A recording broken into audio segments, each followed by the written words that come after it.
रांची में प्रदर्शनकारी छात्रों पर लाठीचार्ज कराकर हेमंत सोरेन ने राहुल गांधी की पूरी स्क्रिप्ट ही बदल दी है।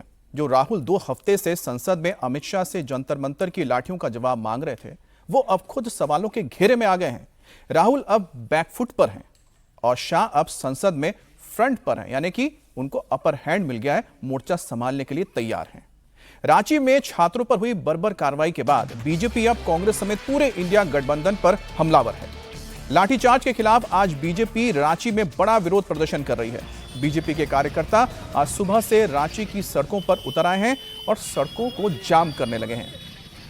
कुछ जगहों पर तो बीजेपी के कार्यकर्ता जेसीबी मशीन लेकर सड़कों पर उतर आए और उसे बीचों बीच खड़ा कर दिया। कई जगहों पर टायर जलाए गए और उधर आज एबीपी विधानसभा का घेराव करेगी। थोड़ी देर में अखिल भारतीय विद्यार्थी परिषद के छात्र विधानसभा की तरफ मार्च करेंगे।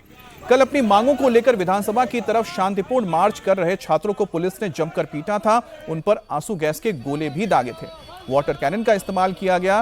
छात्रों के पीसफुल प्रोटेस्ट पर पुलिस ने इस एक्शन के बाद बीजेपी अब खुलकर मैदान में आ गई है।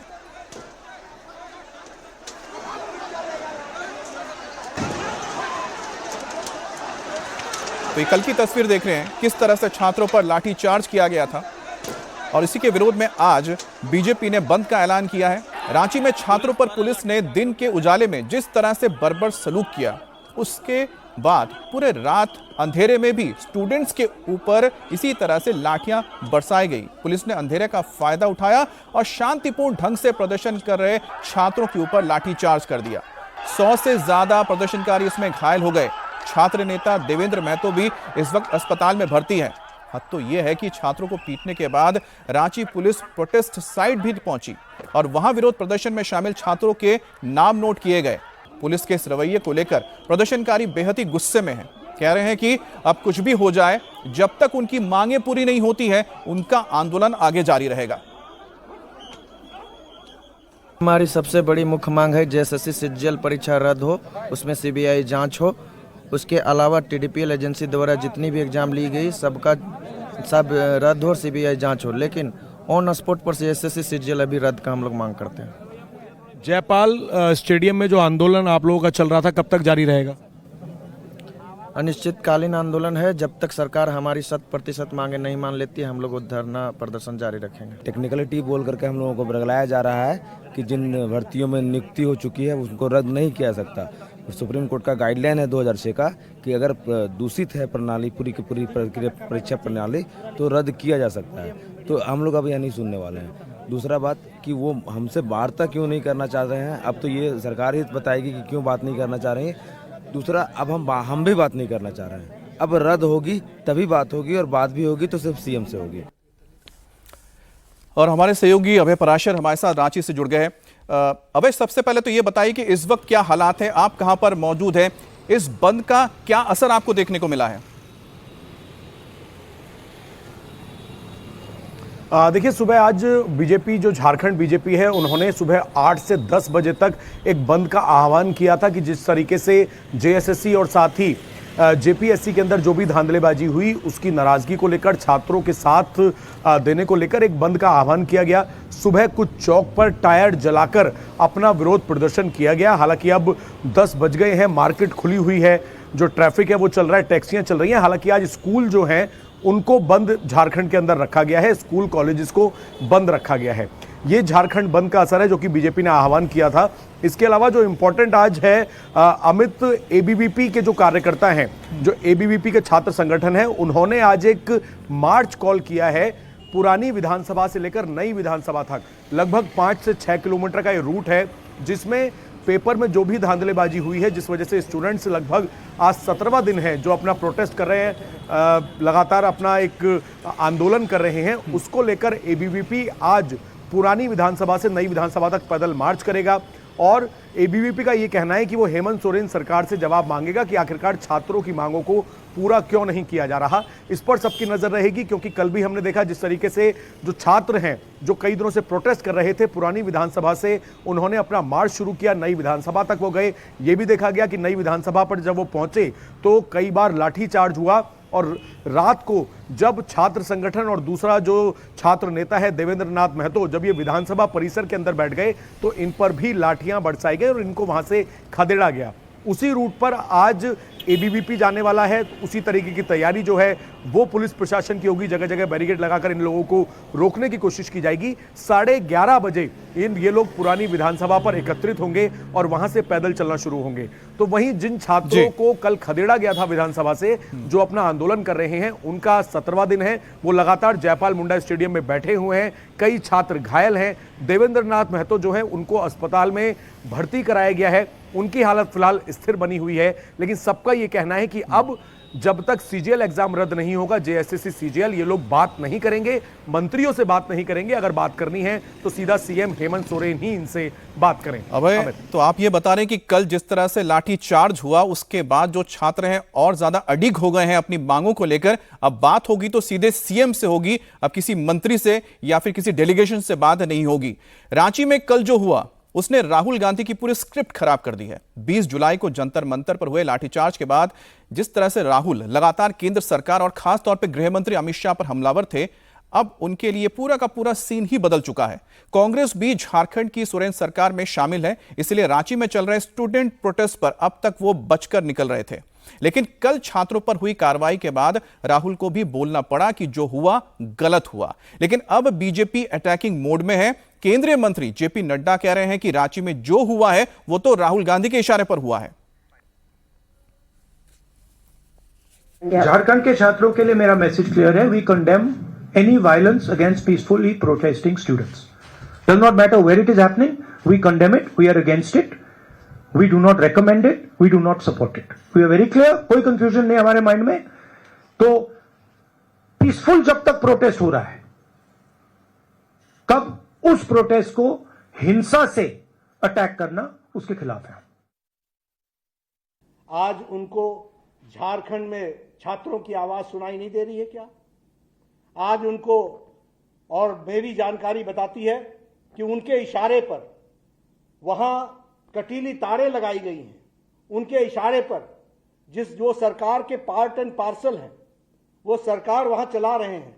क्या उनको छात्रों की आवाज वहां सुनाई नहीं दे रही है? मैं बड़े स्पष्ट शब्दों में कहना चाहता हूं कि जिस तरीके का डबल स्टैंडर्ड राहुल गांधी और कांग्रेस पार्टी अपनाती है, उनका कोई भी देश के भविष्य के लिए और देश के आगे ठीक ढंग से चले, इसमें अराजकता पैदा करना, नकारात्मक राजनीति लाना, गैर जिम्मेदाराना अपना योगदान, गैर जिम्मेदाराना विपक्ष की भूमिका निभाना, यही वो करते रहे। अब रांची प्रोटेस्ट के खिलाफ पुलिस के क्रैकडाउन ने राहुल को तो बैकफुट पर लाया ही है। उनके स्टेटमेंट ने सोरेन सरकार को भी कटघरे में खड़ा कर दिया है। सीएम सोरेन अब छात्रों से कह रहे हैं कि उनकी मांगों पर पूरी गंभीरता और संवेदनशीलता के साथ कार्रवाई होगी। शांतिपूर्ण आंदोलन के बीच विपक्ष के कुछ लोगों ने राजनीतिक लाभ के लिए माहौल को बिगाड़ने, छात्रों को भटकाने की कोशिश की।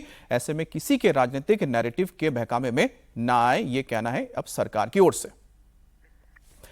अजीत जी, अब जिस नैरेटिव को राहुल गांधी ने गढ़ा था, जिसके बारे में हमने बताया कि जंतर मंतर के बाद कहीं ना कहीं क्या अब कांग्रेस, जेएमएम, पूरी की पूरी जो झारखंड की सरकार है वो फंस गई है?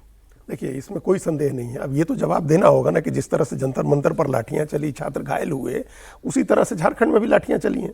उसी तरह से छात्रों को रोका गया। एक शांतिपूर्ण प्रदर्शन कर रहे थे, उनको रोका गया आगे बढ़ने से। 5-5 जगह बैरिकेडिंग लगाई गई, कटीली तारें लगाई गई। उसके बाद कई बार लाठियां चली, एक बार दो बार नहीं, कई बार लाठियां रात को भी चली। और रात को भी जब वो तो वहां से उनको हटाना था, लेकिन वो हटाने का एक तरीका हो सकता था। विधानसभा का सत्र चल रहा है तो विधानसभा के परिसर के अंदर या गेट पर अगर कोई प्रदर्शन कर रहा है तो उसको वैसे भी खाली कराना होता है सरकार को। आप वहां प्रदर्शन करने की परमिशन नहीं दे सकते। जैसे यहां भी छात्र जब पार्लियामेंट की तरफ पहुंच गए तभी कार्रवाई करनी पड़ी। पार्लियामेंट के गेट के पास तक पहुंच गए थे तब तो हटाना था। लेकिन हटाने से पहले सरकार की तरफ से जो प्रतिनिधिमंडल बनाया गया 4 लोगों का, उन्होंने क्यों नहीं कल बात की?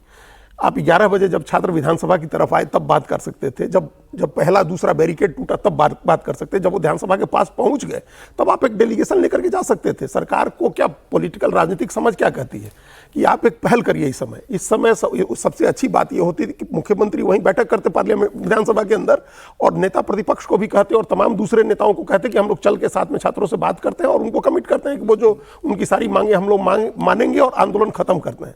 देखिए अमित जी, ये समझिए कि अब आंदोलन किसी एक नेता के हाथ में नहीं है। अब देवेंद्र महतो चाहे कि हम खत्म करा देंगे तो नहीं होगा, राजेंद्र पासवान चाहे कि हम खत्म करा देंगे नहीं होगा, पीयूष कुमार चाहे कि हम खत्म करा देंगे नहीं होगा, कोई एक पार्टी, कोई एक गुट चाहे, नेहा बोरा चाहे खत्म करा देंगे, एनएसयूआई चाहे, कोई नहीं खत्म करा सकता है। अब सिर्फ छात्रों को सामूहिक रूप से संतुष्ट करना होगा। जितने ग्रुप बने हैं छात्रों के, उन सबको सामूहिक रूप से संतुष्ट करना होगा और मुख्यमंत्री को यह काम करना होगा जाकर के। अब सीजीएल की एक परीक्षा, उसके पहले भी एक बार बात करनी होगी। आप देखिए कई छात्र ऐसे हैं, एक गुट ऐसा है जो कह रहे हैं कि 6 साल की सारी परीक्षाएं रद्द करें 2019 से। अब 6 साल की या 8 साल पहले की परीक्षाएं आप रद्द कर दें। जो लोग सेलेक्टेड हो गए हैं, जो लोग नौकरी कर रहे हैं, उन सब के साथ क्या होगा, ये ज्यादा कॉम्प्लिकेट नहीं करना है। लेकिन अगर मान लीजिए सीजीएल की परीक्षा रद्द करनी है, सीबीआई इंक्वायरी करनी है, ये दोनों मांग मान ले। लेकिन ये कॉम्प्लिकेट तो बनाया गया ना सज्जन जी, कॉम्प्लिकेट तो बनाया गया ना। मैं आपसे सवाल हूं, लेकिन उससे पहले एक मैं इन्फॉर्मेशन आपको देता हूं, दर्शकों को जानना चाहिए क्या है। कल 5:49 पर राहुल गांधी ने पीसी की, महज 25 सेकंड उन्होंने सिर्फ झारखंड पे बात की है, और इसके बाद उनके बयान के बाद क्या हुआ, रात को फिर से छात्रों पर लाठी चला। तो उनके उस बयान का क्या मतलब था, और 25 सेकंड? नहीं, देखिए पहला तो यह है कि मेरे छात्र आपके छात्र, ये वाली कवायद बिल्कुल गलत है अभी, कि आप सेलेक्टिव आउटरीच नहीं दिखा सकते हैं कि आप कहीं पे सपोर्ट करें और कहीं पे आप थोड़ा कॉशन के साथ रिमार्क करें। दूसरी बात एक और देखिए, जो अजीत जी ने कहा कि अभी चाहे जंतर मंतर का हो या झारखंड का हो, कोई भी प्रोटेस्ट जो हुआ है छात्रों का, वो किसी भी पॉलिटिकल पार्टी या उससे एफिलिएटेड स्टूडेंट विंग के द्वारा कॉल नहीं किया गया। ना तो उन्होंने इनिशिएट किया, ना तो उनके कॉल पे लोग आए। उन्होंने जब ये प्रोटेस्ट शुरू हो गया तो अपने पॉलिटिकल एंगल से उसको ज्वाइन या सपोर्ट करने की बात की। जब यहाँ पे जंतर मंतर पे हुआ तो यहाँ पे चाहे लेफ्ट की आयशा हो, इन सब लोगों ने ज्वाइन किया है। कुछ ने सपोर्ट किया, कुछ साइलेंट रहे, एबीवीपी गैप रही। वहां पे अब देखिए, अब एबीवीपी बंद का ऐलान कर रही है, ठीक है, लेकिन राहुल गांधी वहां पे कह रहे हैं कि हम कंडेम क्या करते हैं, आप उस सरकार में हैं, आप घटक दल हैं वहां पे, ठीक है। आपके कंडेमनेशन के बाद भी शाम में 7 बजे के बाद लाठीचार्ज वहां पे हो रहा है, तो सीधा दिखाता है कि आपके कंडेमनेशन का कोई असर नहीं है, और या तो आप जस्ट उसे एक बैलेंसिंग एक्ट के तौर पे दे रहे हैं। वैसी स्थिति में यह समझना होगा कि जो प्रोटेस्ट अभी इंडिया में हो रहे हैं वो ऑर्गेनिक प्रोटेस्ट है। बिल्कुल, वो कांग्रेस बनाम बीजेपी, राइट विंग बनाम लेफ्ट विंग, इस तरह के फ्रेमिंग से नहीं देखा जा रहा है। वैसी स्थिति में अगर पॉलिटिकल पार्टी ये चाहती हैं कि उसको अपने एंगल से कहें कि इसमें हमें फायदा होगा, तो वो एक घाटा होगा। दूसरी बात और देखिए कि आपको ये एहसान नहीं कर रहे हैं कंसेशन देके। जो ये स्टूडेंट्स हैं वो कंप्लीट ओवरहॉल चाहते हैं, ये पीसमिल कंसेशन नहीं चाहते। हाँ, उसमें कुछ चीजें वैसी हो सकती है कि कोई कहे कि 10 साल पुराना, 5 साल पुराना करे, वो सब अलग बात है, लेकिन ओवरऑल ये है कि सिस्टम में और स्टूडेंट में अभी एक ट्रस्ट डिफिसिट है, और ये पूरे पॉलिटिकल क्लास के लिए ये ट्रस्ट डिफिसिट है। ये बीजेपी बनाम कांग्रेस बनाम एनडीए बनाम यूपीए वो वाली फ्रेमिंग ही नहीं है। 20% का कट मनी कोई निकालेगा उसमें से बड़े अधिकारी, तो स्टूडेंट क्या करेंगे? क्योंकि ये तो विशुद्ध, जो झारखंड का आंदोलन है विशुद्ध रूप से छात्रों का है। एक बार भी किसी ने नहीं बोला कि जो सोरेन है, जो मुख्यमंत्री है, वो इस्तीफा दे दे। किसी का इस्तीफा तक नहीं मांगा गया। उन्होंने सिर्फ इतना कहा कि जो धांधली हुई है उसके तहत परीक्षा को रद्द करवाया जाए।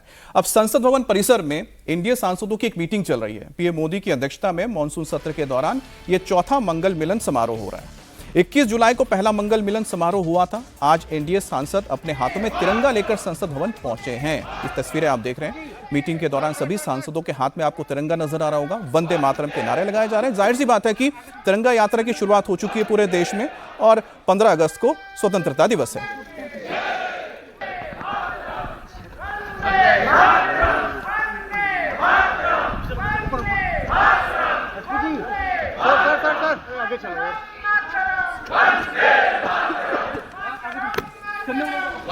अजीत जी, मंगल मिलन में तो जो जोश और जो बॉडी लैंग्वेज देख पा रहे हैं, जिस तरह से झारखंड में हालात बने, क्या, और साथ ही साथ जिस तरह से हमने देखा कि किरेन रिजिजू आए, उन्होंने कहा कि गृह मंत्री जवाब देंगे लेकिन राहुल गांधी को सुनना पड़ेगा।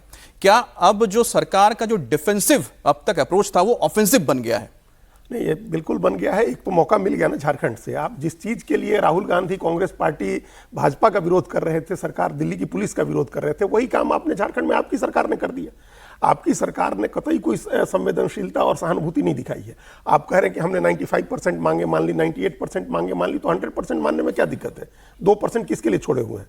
आप ये कह रहे हैं कि हमने सीबीआई जांच का जो जनरल कंसेंट होता है वो झारखंड सरकार ने वापस लिया हुआ है, तो आप बहाल कर दीजिए। केस टू केस डिसीजन कर सकते हैं ना। इस केस में आपने जैसे ईडी की जांच की सिफारिश की मांग मान ली, वैसे ही सीबीआई जांच की सिफारिश मान लीजिए। और एक परीक्षा को रद्द करने, जो एक कंबाइंड ग्रेजुएट लेवल का एग्जाम है सीजीएल का, उसको आप रद्द करने की बात है, करके और मामला खत्म करिए। और ये बात की बात है। पहले आपको लाठी चलाने की नौबत आपने क्यों आनी दी? और वो भी इतनी बर्बरता से, एक बार नहीं 3 बार कम से कम लाठियां चली है। रात के अंधेरे में छात्रों पर लाठियां चली है, तो ये तो बैकफुट पर कांग्रेस आएगी ही आएगी। अब कांग्रेस के पास जब कम संख्या है तब वो इतना एग्रेसिव होकर के बीजेपी को बैकफुट पर अगर धकेल सकती है, तो आज तो बीजेपी के पास 300 से ज्यादा सांसद हैं, 325 एमपी है एनडीए के पास, तो वो तो परेशानी होगी, कांग्रेस को इसका जवाब देना होगा। और दूसरी बात जो आपने कही कि अब राहुल गांधी को सुनना भी होगा। आप अगर ये मांग कर रहे थे, कल हमने देखा पार्लियामेंट में कि वो पोस्टर लेकर के खड़ी थी प्रियंका गांधी की 21 अगस्त को अमित शाह एब्सेंट, अभी तक एब्सेंट है। तो अगर आते हैं, वो प्रेजेंट होते हैं, तो आप भी प्रेजेंट रहिएगा और रह के वो जितनी देर आपके एक एक सवाल का अगर बिंदुवार जवाब देते हैं तो आप उनको सुनिएगा। तो ये कहिए, ये कह के तैयार होइए आप अभी भी। अब कल राहुल गांधी ने 3 नई शर्तें रख दी। हाँ, वो जो कहेंगे सो हम नहीं सुनेंगे। अरे तो आपके मन की बात वो क्यों कहेंगे? आप अपनी बात आप कहिए। वो जो उनके पास तथ्य होगा, अगर वो तथ्यों में कोई कमी होगी तो आप बताइएगा। जरा ये तस्वीरें हम दिखाते हैं आपको। यहाँ पर आप देखिए, जो सांसद हैं वो झारखंड में जो क्रूरता किया गया था, छात्रों के ऊपर जो लाठीचार्ज हुआ था, उसका विरोध कर रहे हैं। अब देखिए कि किस तरह से पासा पलटा है, पूरी स्क्रिप्ट कैसे बदल गई है संसद की। कुछ दिन पहले जब आप देखते थे कि किस तरह से गृह मंत्री का नाम लेके कांग्रेस के लोग, विपक्षी लोग पोस्टर बैनर लेके खड़े होते थे, अब वही अब एनडीए के तमाम सांसदों के हाथ में तस्वीरें देखिए। छात्रों को जो पीटा गया, लाठी डंडों से मारा गया, घायल किया गया, जो कटीले तार लगाए गए थे, कितने उसमें छात्र घायल हो गए। अब यही तस्वीरें, यही बैनर और पोस्टर लेकर अब तमाम जो एनडीए के सांसद हैं वो संसद में पहुंचे हैं। और ये मसला जो है अब यहां रुकेगा नहीं। 13 तारीख को खत्म हो जाएगा ये सेशन, लेकिन उससे पहले आप देखिए कि किस तरह से पूरा का पूरा माहौल बदल गया है। और उसकी एक तस्वीर यहां पर देख रहे हैं सज्जन जी। जिस तरह से हमने माहौल बदलते हुए देखा, कल राहुल गांधी को आप सुन रहे होंगे, अब तो उन्होंने गोल पोस्ट ही बदल दिया। अब वो जंतर मंतर से सीधा आ गए कि राम मंदिर के चढ़ावा चोरी पे भी सवाल पूछेंगे। नहीं, देखिए, वो वल्नरेबिलिटी जो है ना, वो इससे बदलता है कि अभी पब्लिक में क्या मैसेजिंग जा रही है। तो अभी तक बीजेपी बैकफुट पे इसलिए थी कि जंतर मंतर पे जो डिस्प्रोपोर्शनेट फोर्स यूज करने की बात थी, अपोजिशन उस पर एग्रेसिव था। अब झारखंड से क्या हुआ है कि एक पैरिटी आ गई है, और पैरिटी आ गई है, और ये ताजा मामला भी है। और वहां पे आप तो सीधा सरकार में घटक दल है, तो ये एक डबल स्टैंडर्ड भी दिख रहा है। पहली बात तो यह, तो यहां ये भी दिखता है कि आप स्टूडेंट्स के हितैषी नहीं हैं, आप इस क्राइसिस को एनकैश करना चाह रहे हैं अपने पॉलिटिकल लाभ के लिए। तो ये फिर बीजेपी बनाम कांग्रेस वाले फ्रेम में फिट हो जा रहा है। निश्चित तौर पे अब क्या है कि जैसे ही आप देख रहे हैं कि स्टूडेंट के मुद्दे पे अब बराबरी की बात आ गई है, आप घेर नहीं पाएंगे, तो अब यहाँ पे राम मंदिर की चढ़ावा चोरी की बात आ रही है। हो सकता है इथेनॉल E20 की भी बात आ जाए। अच्छा सज्जन जी, मैं जरा रोकता हूं। यहां पर देखिए कि गृह मंत्री की चर्चा से राहुल गांधी मत भागो। देखिए, अब देखिए कैसे चेंज हुआ है यहाँ पर ना नैरेटिव। जो राहुल गांधी अब तक बता रहे थे, या फिर उनके जो तमाम सांसद पोस्टर लाते थे, गृह मंत्री जवाब दो, गृह मंत्री संसद में क्यों नहीं आ रहे, अब यहां पर सरकार तैयार है कि हां गृह मंत्री बैठेंगे, एक एक सवाल का जवाब देंगे। लेकिन यहां पर राहुल गांधी को बैठ के सुनना पड़ेगा। ऐसा नहीं हो सकता कि अपनी बात रखेंगे उसके बाद वॉकआउट कर जाएंगे। तो यहां पर इस वक्त पूरी तरह से बीजेपी ने अपना पूरा का पूरा जो रणनीति है उसको बदल दिया है। अब डिफेंसिव नहीं, अब ऑफेंसिव होना है। यहां पर अब राहुल गांधी को राहुल गांधी की ही भाषा में जवाब दिया जा रहा है, और दिए जाने के लिए निर्देश दे दिए गए हैं। ये साफ नजर आ रहा है। बिल्कुल, एकदम कल ही चेंज किया बीजेपी ने अपना स्टैंड। आप देखिए, किरेन रिजिजू ने कहा, जेपी नड्डा ने कहा, दूसरे तमाम पीयूष गोयल ने, सभी नेताओं ने सोशल मीडिया में डाला, मीडिया के सामने कहा कि राहुल गांधी भागो मत। अब उनको पता चल गया कि राहुल गांधी अब भागने के रास्ते तलाश रहे हैं। भागने का रास्ता ये मतलब संसद में कैसे हम नहीं बैठे अंदर, कार्रवाई कैसे बाधित करें। तो 3 शर्तें रख दी उन्होंने कहा कि पैलेट गन किसने चलाई, आदेश किसने दिया, वो बताइए, प्रधानमंत्री माफी मांगे, और राम मंदिर चढ़ावा चोरी पर बात करें। अब अभी तक तो आप कह रहे थे कि अमित शाह के जवाब दें, अब आपने कह दिया कि प्रधानमंत्री माफी मांगे और राम मंदिर चढ़ावा चोरी पर चर्चा के लिए तैयार हो। तो ये एक बहाना है पार्लियामेंट के अंदर नहीं बैठने का। तो बीजेपी ने इसको पकड़ लिया कि अब आप किसी तरह से बाहर नहीं रह के आंदोलन करने का रास्ता तलाश रहे हैं। तो बीजेपी तुरंत एग्रेसिव हो गई, ऑफेंसिव पर आ गई। उसने कहा कि आप भागिए मत, आप आइए, जो सुनिए, अगर आप में हिम्मत है तो बैठ के सुनिए। और बीजेपी को भी पता है कि ये लोग सुनना नहीं चाहते हैं, तो ये अब ये 3 मुद्दे ले आए। तो ये अब किसी बहाने पार्लियामेंट के बाहर ही प्रोटेस्ट झारखंड में जो लाठीचार्ज हो रहा है, राहुल गांधी को जवाब देना चाहिए। वहाँ पर निहत्थे छात्रों पर लाठीचार्ज क्यों हो रहा है, ये राहुल गांधी को जवाब देना होगा। झारखंड में छात्रों पर लाठीचार्ज का राहुल गांधी को जवाब देना चाहिए।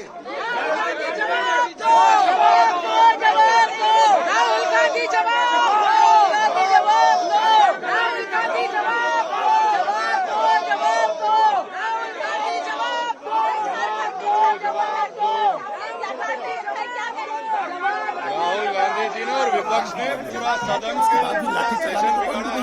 अब उनको सदन में आके जवाब देना चाहिए और संवाद के माध्यम से सदन को चलना देना चाहिए। तो ये आपको तस्वीरें हम दिखा रहे हैं इस वक्त संसद परिसर की है, जहां सदन के अंदर जाने से पहले यहां पर तमाम एनडीए और साथ ही बीजेपी के सांसद हाथों में पोस्टर और बैनर लेकर कांग्रेस और तमाम विपक्षी दलों पर हमलावर हैं, जो अब तक जंतर मंतर को लेकर गृह मंत्री से जवाब मांग रहे थे। खासतौर पे रोजाना पोस्टर लेके खड़े हो जाते थे। अब देखिए पोस्टर में क्या कहा गया है। गृह मंत्री चर्चा के लिए तैयार हैं। क्या राहुल गांधी सुनने के लिए तैयार हैं? क्या राहुल गांधी सुनेंगे? हमारे साथ हमारे पॉलिटिकल एडिटर देवेंद्र पराशर जुड़ गए हैं। देवेंद्र, ये तो बिल्कुल गोल पोस्ट ही बदल गया और साथ ही साथ पूरी की स्क्रिप्ट ही बदल गई। अब सरकार ऑफेंसिव है और गृह मंत्री चर्चा के लिए तैयार हैं। क्या राहुल गांधी तैयार होंगे, यह सवाल पूछा जा रहा है। जी निश्चित तौर पे, और कल से ही देखें तो कल बीएससी की बैठक में भी किरण रिजिजू जो कि संसदीय कार्य मंत्री हैं, उन्होंने इसी बात को बोला। बाहर आके भी उन्होंने कहा और बार बार वो इस बात को कह रहे हैं कि हम लोग एकदम चर्चा को तैयार हैं और गृह मंत्री ही जवाब देंगे, बस आप भागिएगा नहीं और सुनिएगा जवाब और हंगामा नहीं कीजिएगा। और उसके बाद शाम में राहुल गांधी ने जो कुछ कहा उससे साफ समझ में आ रहा था कि वो बिल्कुल उनको चर्चा नहीं चाहिए, क्योंकि उनको पता है कि अगर डिबेट होगी तो फिर वहां पर जो तथ्य रखे जाएंगे वहां पर फिर कांग्रेस पार्टी का नरेशन खराब होगा, वो बैकफुट पर नजर आएंगे और उस लिहाज से वो चर्चा से भाग रहे हैं। और उसी दबाव को और बढ़ाने के लिए आज एनडीए मंगल मिलन बैठक के बाद ये सांसद उस तरह से आ रहे हैं और एक तरह से अपोजिशन पर दबाव बना रहे हैं। आमतौर पर ऐसा होता है कि अपोजिशन सत्ता पक्ष पे दबाव बनाता है चर्चा को लेकर, लेकिन यहाँ पर ये तस्वीर अलग नजर आ रही है जब इसमें एनडीए के सांसद इस बात को कह रहे हैं कि अपोजिशन चर्चा से भाग रहा है। अच्छा देवेंद्र, एक चीज बताइए कि क्या पूरा विपक्ष, अगर मैं कांग्रेस के साथ समाजवादी पार्टी और आम आदमी पार्टी को छोड़ दूं, क्या बाकी विपक्ष के लीडर राहुल गांधी के इस रवैये से सहमत हैं? देखिए, अधिकांश विपक्षी दलों के हिसाब से अगर बात करें, जो कि कांग्रेस, समाजवादी पार्टी या आप उससे अलग के जो विपक्षी दल हैं, वो इस हंगामे से ही व्यथित नजर आ रहे थे। उनको ये लग रहा था कि संसद की कार्रवाई चलनी चाहिए। और बाकी तो छोड़िए, अगर कांग्रेस सांसद शशि थरूर तक इस बात को समझाते हुए पब्लिकली नजर आए कि कैसे जो क्वेश्चन आवर है वो सरकार के ऊपर दबाव बनाने का विपक्षी सांसदों का बड़ा हथियार है, 0 आवर कैसे वो बड़ा हथियार है, बिल के मसले पे बोलने का मौका कैसे एक बड़ा हथियार है, और वो सारी अपॉर्चुनिटी, वो सारे अवसर हम चूक रहे हैं, तो समझा जा सकता है कि वो स्टैंड जो राहुल गांधी ने लिया है वो निश्चित तौर पर कमजोर टर्फ वाला स्टैंड है। लेकिन ज्यादा दिलचस्प ये है कि अब 13 तारीख तक ही सत्र चलना है, ये मानसून सत्र, और उसमें इस तरह के रवैये के हिसाब से आप समझ सकते हैं कि अब डिबेट तो होती नजर नहीं आ रही। तो बहुत बहुत धन्यवाद आपका देवेंद्र, ये जानकारी देने के लिए। गांधी की दोहरी नीति को देख रहा है, राहुल गांधी को सदन में आकर जवाब देना चाहिए। राहुल गांधी के दोहरे मापदंड, राष्ट्र विरोधी गतिविधियों को शामिल किया जाए।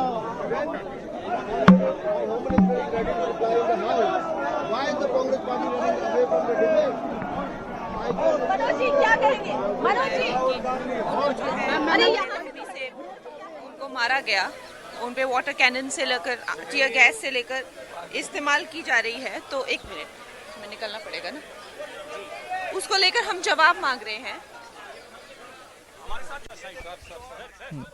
तो यहाँ पर तस्वीर में आप देखिए कि बीजेपी के अध्यक्ष नितिन नवीन, उनके साथ जेपी नड्डा, साथ ही वित्त मंत्री, तमाम जो अभी मंत्री हैं, लीडर्स हैं, पूरे सदन के अंदर अब विपक्ष को घेरने की तैयारी हो चुकी है और हाथों में बैनर पोस्टर लेके अब राहुल गांधी से जवाब मांगा जा रहा है।